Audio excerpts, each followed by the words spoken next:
ৰাষ্ট্ৰীয় ঘাইপথত 42 কিলোমিটাৰ ৰাস্তা আমাৰ বেয়া নাই আমাৰ কবাত এটা দুটা গাঁত ওলাইছে কিন্তু গোগামুখৰ পৰা ধেমাজিলৈকে 42 কিলোমিটাৰ পিবিএমচি কাম য'ত কোলাজানৰ ডিপু ওচৰত আমাৰ 800 মিটাৰ অলপ বেয়া হৈ আছিল সেইবিলাক সব অন্তৰ্ভুক্ত হৈ গৈছে গতিকে গাঁত গুটৰ ৰাস্তাটোৰ সমস্যাবিলাক নাথাকিব কন্ট্ৰাক্টৰ ইতিমধ্যে আহি তেওঁলোকে গাঁত গুটবিলাক মাৰা আৰম্ভ কৰিছে আৰু লখিমপুৰ জিলাখনত আমি 46 কিলোমিটাৰ বিশেষকৈ লখিমপুৰৰ পৰা লালুক বিহপুৰীয়ালৈকে আমাৰ ৰাস্তাখিনি বেয়া হৈ আছিল তো তাৰো সম্পূৰ্ণ কেন্দ্ৰীয় চৰকাৰে অসম চৰকাৰৰ তৎপৰতাত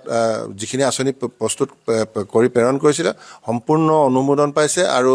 এই কামবিলাক 5 বছৰ মনিটৰিং হ'ব যেনেকৈ আমাৰ বগীবিলৰ ৰাস্তাটো এতিয়া আমি 5 বছৰৰ কাৰণে আমি নিশ্চিন্ত মনে থাকিব এটা গাঁত হলেও অনলাইন কমপ্লেইন দিয়া ব্যৱস্থা আছে অন্য হাতেদি আমাৰ জুনাইলৈকে ৰাস্তা পুনৰদমে চলি আছে আৰু সিমেন্ট দলং ডিমো যিমানখিনি দলং আছে আমি আৰু 2-3 মাহৰ ভিতৰত এখিনি ওপেনিংও কৰি দিব পাৰিম গতিকে সেই জুনাইৰ ৰাস্তাখিনি খুব স্পিডত চলিছে আৰু